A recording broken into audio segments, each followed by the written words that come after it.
ختم ہوا، کتاب کو باہر پھینک دیا۔ اس میں قرآن کریم کی آیات ہیں، نبی صلی اللہ علیہ وسلم کی احادیث ہیں، اچھی اچھی باتیں ہیں۔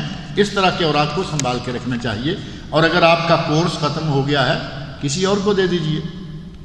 آپ کے گھر میں اب اتنی جگہ نہیں رہی کہ اس اسلامی کتاب کو بھی جگہ مل جائے، تو کم از کم کسی کو دے دیجئے، وہ پڑھ لے، کیونکہ ناول کے لیے بہت جگہ ہے۔ ہمارے گھروں میں ناول کے لیے، بھالو، کتے، بلے کے اسٹیچو رکھنے کے لیے بہت جگہ ہے، دینی کتابیں رکھنے کے لیے جگہ نہیں ہوتی۔ نہ صحیح کسی کو دے دیجئے، کوئی پڑھے گا۔ اور کچھ نہیں کر سکتے مسجد میں رکھ لیجئے، اور یہ بھی نہیں کرنا تو پھر کسی باہر، آپ لوگ آؤٹم جاتے رہتے ہیں، کسی جگہ ریت میں گہرا گڑھا کھود کر اس کو دفن کر دیں۔ پاکستان اور ہند میں نماز کی تکبیر کے لیے 2 مرتبہ حی علی الصلاۃ حی علی الفلاح پڑھی جاتی ہے، اور نماز جنازہ میں 2 طرف سلام پھیرا جاتا ہے، جبکہ یہاں پر تکبیر میں 1 مرتبہ حی علی الصلاۃ حی علی الفلاح پڑھی جاتی ہے۔ تکبیر جو ہے وہ ایک قہری ہے اور اذان دوہری ہے۔ اذان میں اللہ اکبر اللہ اکبر اللہ اکبر اللہ اکبر 4 مرتبہ، اور تکبیر میں اللہ اکبر اشہد ان لا الہ الا اللہ۔ صحیح احادیث میں اذان دوہری اور تکبیر اکہری ہے۔ اسی طرح حی علی الصلاۃ حی علی الفلاح بھی اکارہ ہو جائے گا۔ اور رہا معاملہ پاکستان میں، تو پاکستان میں، انڈیا میں، ہمارے یہاں بہت سارے ایسے کام ہوتے ہیں جو ضعیف احادیث کی بنیاد پر کیے جاتے ہیں، اور کچھ ضد کی بنیاد پر کیے جاتے ہیں، کیونکہ میرے امام صاحب نے، میرے مولوی صاحب نے یہی کہا ہے، میں یہی کروں گا۔ صحیح احادیث میں دوہری اذان اور اکہری اقامت ہے، اور بعض ضعیف روایات میں دوہری اذان اور دوہری اقامت کا ذکر آیا ہے۔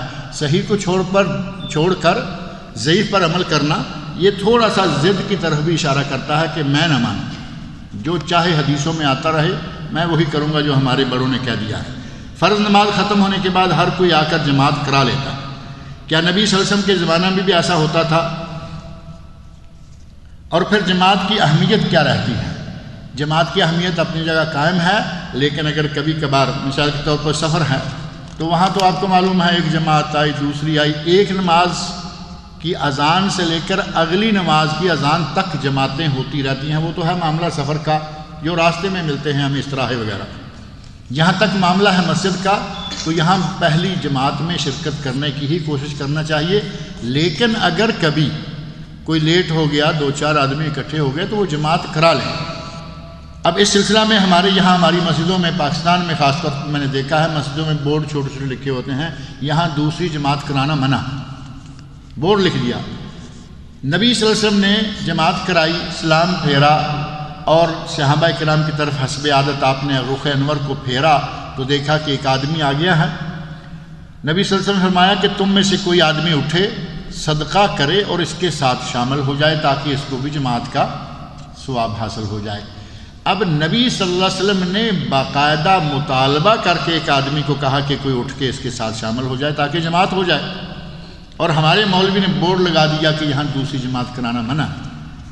دوسری جماعت کی عادت نہ ڈالیں کہ ہر وقت لازم دوسری میں شامل ہوں، تیسری میں شامل ہوں، کوشش کریں کہ پہلی میں شامل ہوں، لیکن اگر کوشش کے باوجود کوئی لوگ رہ گئے ہیں، دوسری جماعت کرا لیں تو انشاءاللہ اس میں حرج کوئی نہیں ہے۔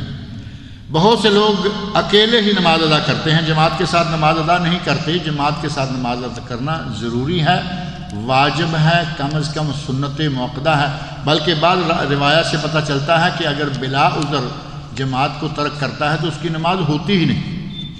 بلا عذر جماعت کو ترک کرے تو اس کی نماز ہوتی ہی نہیں۔ تو اس کا معنی یہ ہے کہ ہمیں جماعت میں شرکت کرنے کی کوشش کرنی چاہیے۔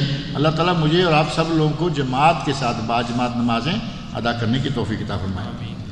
آپ نے اپنے درس میں بتلایا کہ نبی یا رسول صلی اللہ علیہ وسلم کا جنم جسم زمین نہیں کھاتی، بالکل محفوظ رہتا ہے۔ کچھ لوگ کہتے ہیں کہ قرآن میں حکم آ گیا ہے کہ اللہ اور فرشتے آپ صلی اللہ علیہ وسلم پر درود بھیجتے ہیں، اور شیخ ابن باز بھی اپنی کتاب میں کہتے ہیں کہ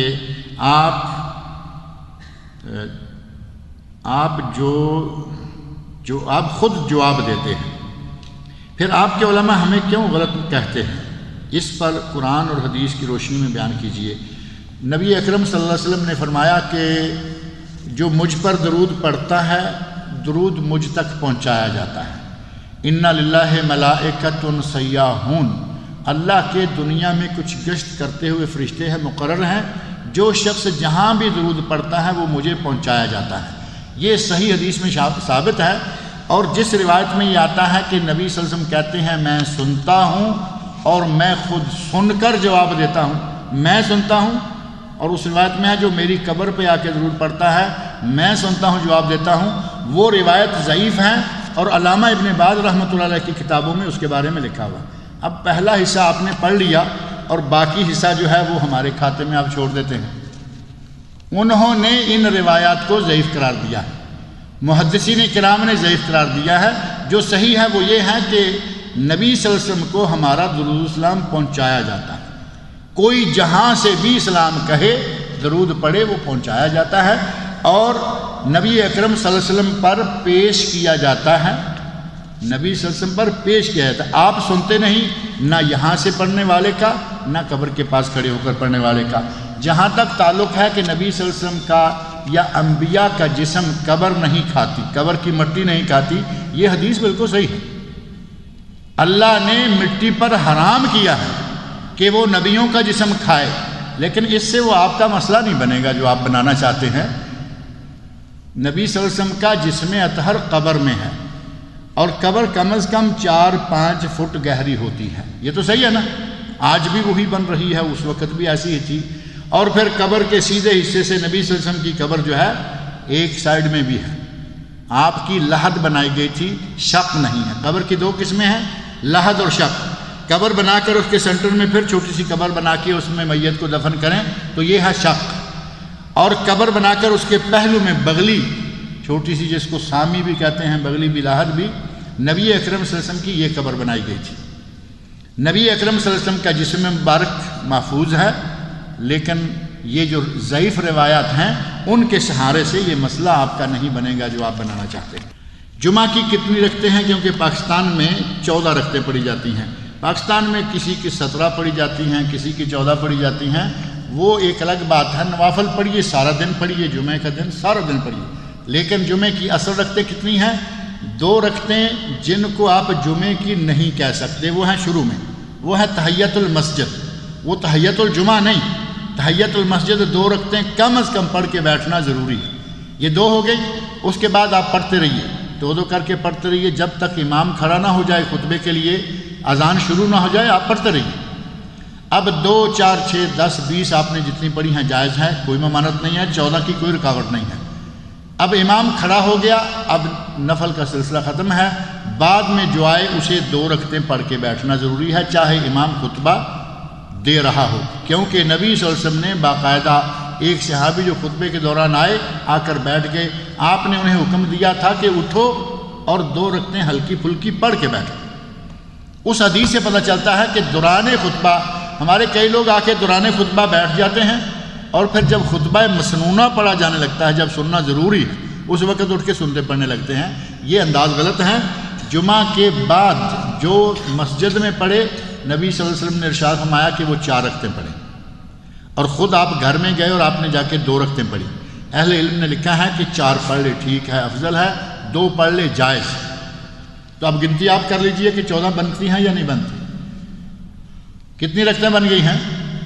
2 فرض اور 2 بعد میں یا 4 بعد میں، 6 یا 4، اور پہلے والی تو جمعے کی رکعتیں ہی نہیں ہیں۔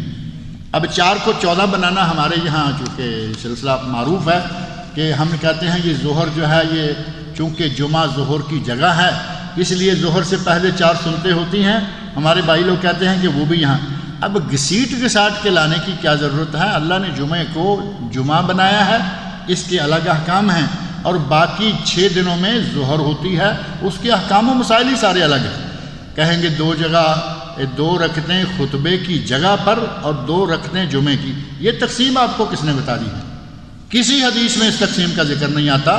جمعے کی 2 رکعتیں ہیں، بات ختم ہو گئی۔ ہم نے اپنی جمع تفریق کا سلسلہ کر کے نمازوں کی رکعتوں کو بھی رکعتوں کا بھی تیا پانچا کر رکھا ہے۔ قسطوں پر گاڑی لینا جائز ہے یا نہیں؟ سعودی دارالفتار میں ہمارے پاک و ہند کے علماء اس کو جائز قرار نہیں دیتے، عموماً قسطوں پر خرید و فروخت کو سود قرار دیتے ہیں، اور ان کا کہنا ہے کہ 40,000 کی گاڑی کیش پہ، قسطوں پہ 60,000 کی، یہ 20,000 کیا ہے، وہ کہتے ہیں کہ یہ سود ہے۔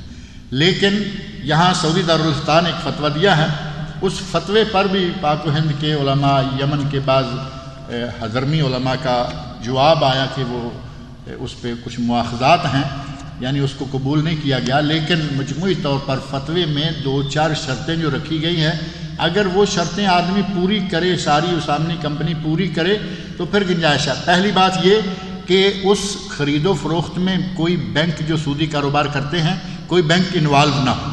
اگر قسطیں بینک میں دینی ہے تو سود شروع ہو جائے گا آٹومیٹکلی۔ دوسری شرط یہ کہ قسطیں طے ہوں، 20 قسطیں ہوں گی، 50 ہوں گی، ہر قسط کی قیمت طے ہو، 150 ہوگی، 1200 ہوگی، 200 ہوگی، 2000 ہوگی، یہ بھی طے ہو۔